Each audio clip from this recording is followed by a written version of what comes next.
Sow what you reap. This is actually a pack of donut seeds from a food show I was at in 1998. I just found it when I was cleaning through some paperwork and notes and books, and I laughed. It's so funny that I actually kept it because it's one of those incredibly fun examples of packaging and promotion that you remember and that you keep, because it is something that almost any business, anyone could do if they wanted to duplicate that effort, only make it specific to their industry. So I love it as an example. I keep fun marketing examples like this, and just for days like today when I get to talk about you reap what you sow. You reap what you sow. Did Ferry Morris think that I would actually keep this packet seed since 1998? Yeah, I doubt it. But being in the food industry, I thought it was a very fun and creative way in the bakery industry to continue to spread the word about their company in a creative and fun way that some of us will keep for decades. So you reap what you sow. What does this mean? Well, this idiom, this expression, this proverb has been around since the biblical times, right? Paul the Apostle, in his Christian New Testament epistle to the Galatians in 6:7-9, talks about this. You reap what you sow. He talks about what you put out there, what you plant, what seeds you plant, as in sow, S-O-W, not sow, as in the animal, but sow, and not sewing like sewing something together, although sometimes we piece things together to make our businesses work as well. But what we put out there, to me, I love this. This reminds me of we had an idiom about a week ago that talked about similar things, same meaning. You'll notice a lot of idioms have common themes. I wonder why that is. Because they make sense. They teach lessons to us and to the people that we interact with. And as humans, we learn through stories and lessons. Stories are one of the best ways to share information and spread the word about what it is that we do.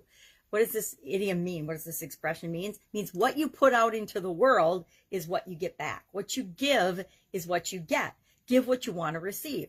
Get out of things what you put into them. These are all things I've been saying for decades, especially to my kids. Hey, you get out of school what you put into it. You get out of a sport or an activity what you put into it. How much effort you put in will determine how much results and how much reward you get out of that thing. If you put in a half-ass effort, chances are you're going to get off a half-ass result. This works in everything in our life. It applies to our relationships. It applies to our health. It applies to our businesses. It applies to everything, right? Our partnerships, everything that we do. So what does this mean for our business? What does this mean for my business? What does this mean for your business?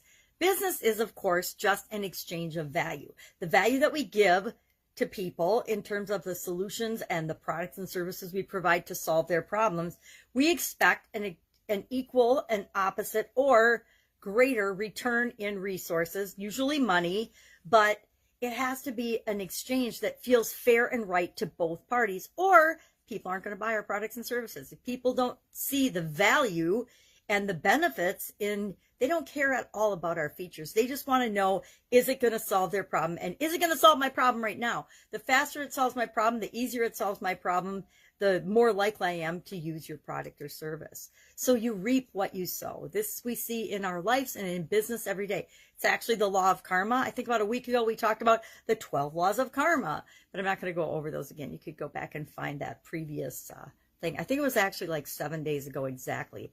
And I'm going to look now because it's bothering me because I can't remember exactly what the idiom was. Let's go ahead and find it and peek into this.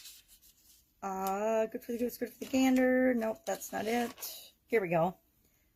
Oh, what goes around comes around. That was a good one. That one's only from the 1970s. That one is a lot more common in my lifetime. And maybe I like these particular idioms because they've been around my entire life. And they remind me to be the kind of person I want to be a good example, show up in the world, and give what I want to see come back to me tenfold in the world, right? I think, isn't that in the Bible where it says what you give, you will receive tenfold? So if you put out bad, guess what? You're going to get bad coming into your life 10 times as bad as what you put out there. I say, let's put out good and get 10 times as good as what we put out there. That seems to be the best policy for business, at least in my life and my experience. That's it. That's our idiom, our expression for today. You reap what you sow. I would love to hear some of your stories or your anecdotes or wisdom around this particular topic.